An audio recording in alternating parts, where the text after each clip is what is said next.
Assalamualaikum warahmatullahi wabarakatuh.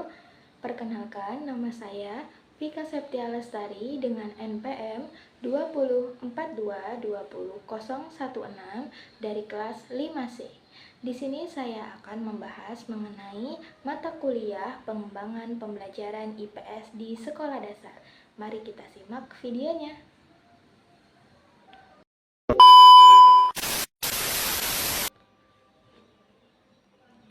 Di video kali ini kita akan membahas dua materi. Yang pertama yaitu mengenai konsep dasar IPS di SD, dan yang kedua yaitu pengembangan pembelajaran IPS di SD.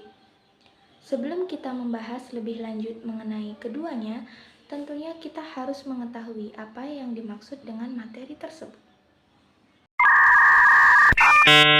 Yang pertama, kita akan membahas mengenai konsep IPS di SD. Tentunya kita harus mengetahui apa yang dimaksud dengan IPS.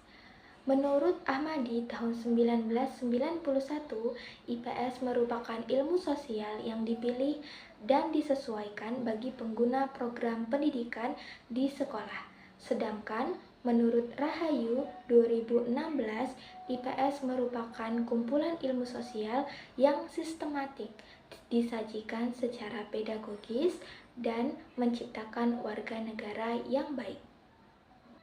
Selanjutnya, kita akan membahas mengenai tujuan dan fungsi IPS.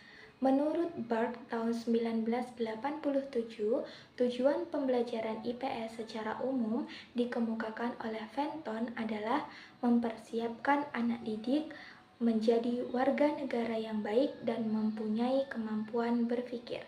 Sedangkan menurut Kalk tahun 1980, Social Student in Secondary School, A Hard Book, menyatakan IPS menitik beratkan pada perkembangan individu yang dapat memahami lingkungan sosial dengan kegiatan interaksi mereka. Di IPS terdapat ruang lingkup IPS. Ruang lingkup IPS adalah manusia dalam konteks sosial, yakni berkenaan dengan cara manusia memenuhi kebutuhan baik materi ataupun kejiwaan. Ada beberapa ruang lingkup IPS, yaitu yang pertama, manusia, tempat, dan lingkungan. Yang kedua, waktu keberlanjutan dan perbuatan. Yang ketiga, sistem sosial dan budaya. Dan yang keempat, perilaku ekonomi dan kesejahteraan. Selanjutnya yaitu mengenai karakteristik IPS. Karakteristik IPS menurut Firdaus dan Mirawati tahun 2017, teori belajar yang mendukung pembelajaran IPS SD yaitu teori belajar konstruktivisme. Sedangkan menurut Piaget pada tahun 1977, konstruktivisme itu juga dapat mempengaruhi aspek kognitif. Nah, teori konstruktivisme itu diyakini bahwa sebagai suatu proses di mana pendidik dan peserta didik bersama-sama menerjemahkan dan membangun pengetahuan.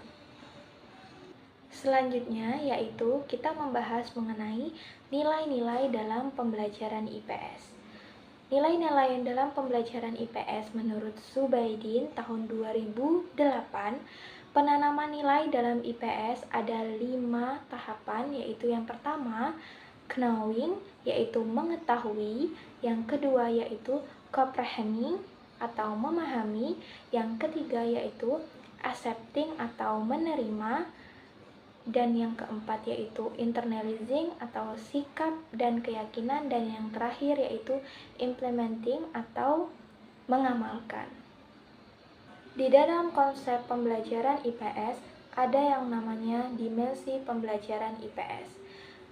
Ada 4 dimensi pembelajaran IPS. Yang pertama yaitu dimensi pengetahuan. Dimensi pengetahuan adalah kemahiran dan pengembangan atau pemahaman terhadap ide-ide yang baru. Yang kedua yaitu dimensi keterampilan. Dimensi keterampilan adalah pengembangan diri dari kemampuan tertentu sehingga digunakan dalam kehidupan sehari-hari. Yang ketiga yaitu dimensi nilai dan sikap. Dimensi nilai dan sikap adalah keyakinan atau prinsip yang telah mempribadi atau yang menjiwai dalam diri seseorang. Dan yang terakhir, yang keempat, yaitu dimensi tindakan.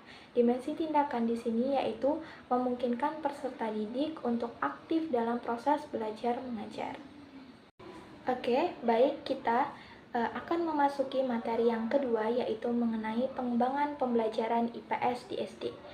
Pengembangan pembelajaran IPS di SD menurut Gerald Klimek tahun 1993 dalam bukunya halaman 8, IPS hendaknya mampu mengembangkan aspek pengetahuan dan pengertian, aspek nilai dan sikap, serta aspek keterampilan pada siswa agar siswa tanggap terhadap permasalahan sosial di sekitar mereka. Dalam pengembangan pembelajaran IPS, ada yang namanya pengembangan model-model pembelajaran IPS. Menurut Nimas Puspita tahun 2020 mengemukakan bahwa ada beberapa model pembelajaran IPS di SD. Yang pertama yaitu pengajaran secara langsung atau tatap muka. Yang kedua yaitu model pembelajaran simulasi. Yang ketiga yaitu model pembelajaran berbasis masalah. Yang keempat yaitu model pembelajaran inquiry. Yang kelima yaitu model pembelajaran kooperatif. Dan yang terakhir ada model pembelajaran CTL. Pengembangan pembelajaran IPS di SD tentunya ada yang namanya pemilihan media. Pemilihan media tersebut harus memenuhi beberapa syarat. Yang pertama yaitu media harus dapat mencapai tujuan pembelajaran. Yang kedua yaitu media dapat mendorong kemampuan berpikir siswa. Yang ketiga yaitu media dapat melayani kebutuhan siswa. Yang keempat yaitu media tidak benar-benar digunakan oleh guru. Dan yang terakhir, media mudah didapatkan. Ada yang namanya penggunaan media pembelajaran. Penggunaan media pembelajaran ini menurut Nimas Puspita tahun 2020 ada beberapa jenis alat media pembelajaran. Seperti yang pertama, alat pengajaran. Yang kedua, media cetak. Yang ketiga, media visual. Yang keempat, media audio. Yang kelima, media audio visual. Dan yang terakhir, masyarakat sebagai sumber belajarnya. Sekian video dari saya, semoga bermanfaat. Bye-bye.